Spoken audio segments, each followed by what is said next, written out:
Hi, it's Carla Renata with Carla Renata's Corner. Welcome. So, this week I had the opportunity to attend the 30th anniversary of the Asian Pacific Film Festival held at the Directors Guild here in Hollywood. And I screened a film called A Leading Man. Here's a little narrative from that now.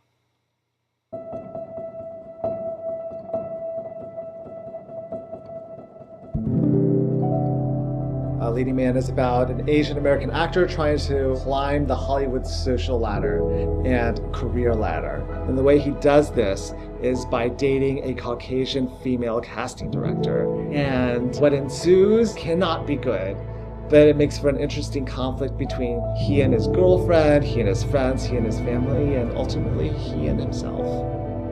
I developed the idea about a year ago when I was looking to write a dramatic feature and I was thinking about situations fraught with conflict. And I have a lot of Asian American actor friends in this industry, and I just thought about all the painful auditions that they have to go through and all of the terrible roles they have to play. I want a movie that has something to say and portray some sort of racial reality. Hey GQ, Tony talk about his first commercial. Dude, congrats! It's a bacon subs commercial. Oh yeah, just a bacon subs commercial. Believe it or not, those gigs are really hard to come by. When I read the script and parts of GQ, the character of GQ, actually paralleled stuff that happened in my own real life. He's like every other guy who's just trying to get along, just trying to make it in the world. And there's a lot of things against him, family, the industry, his own outlook on life. The story of A Leading Man is about, I believe, people's dreams and desires. Well, clearly she's drawn to his charisma, the leading man qualities, the good looks, the interest in her, and they share a similar drive. I believe in him 100%. Then how come he doesn't have a job? Not everyone comes to LA and makes it. And for GQ, he's going up against racial stereotypes. There's only so many roles. It was the kind of script I thought, ooh, I want to be a part of this because I like the message. I think it's about wanting to be creative, not to be conform, which I think the Chinese tend to do traditionally. But I think for Chinese, I think it's very important to encourage creativity and originality. We decided that the look of the film would be extremely ambitious for an independent movie. Most independent movies, they sort of have a look and then just let it play. But for us, we actually wanted to weave together a narrative with the colors, through the clothing and the production design. Everything on this project was the absolute best you could possibly do. And you could feel that in everything, from set design to directing to lighting, cinematography to producing. Everyone was rocking it. When I was conceiving the concept for the score, I wanted a sound that we had never heard before.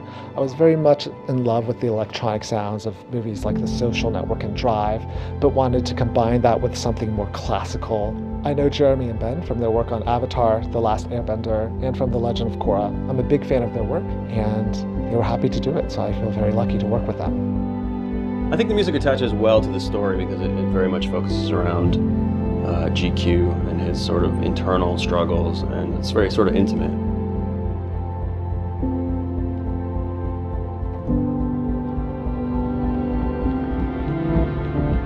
Everyone's felt this way.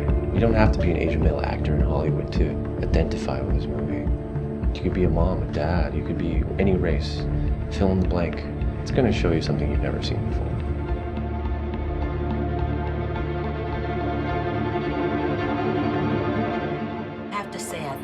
Enjoyed A Leading Man. It reminded me so much of an old film back in the day called Hollywood Shuffle that was directed and written and credit card funded by Robert Townsend. It was hilarious, entertaining, and eye-opening to watch. And being an African-American woman in this industry, I can attest that that stereotypical thing is real. I guarantee you everyone will enjoy it, and I highly recommend it to watch. Another little side note, Stephen Kung, the director, said that the whole Trayvon Martin thing, in addition to some situations that he encountered in some writing rooms for some very successful television shows, inspired him to write A Leading Man. So before the screening, I ran into Tsai Chin, who was my favorite person in the Joy Luck Club. Love her.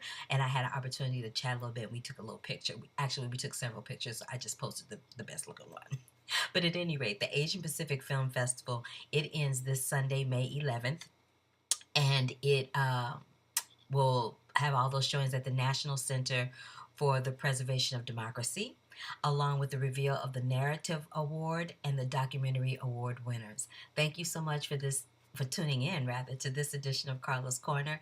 Check my blog at www.carlarenatascorner.com for the coming attractions and the Throwback Thursday posts. Peace.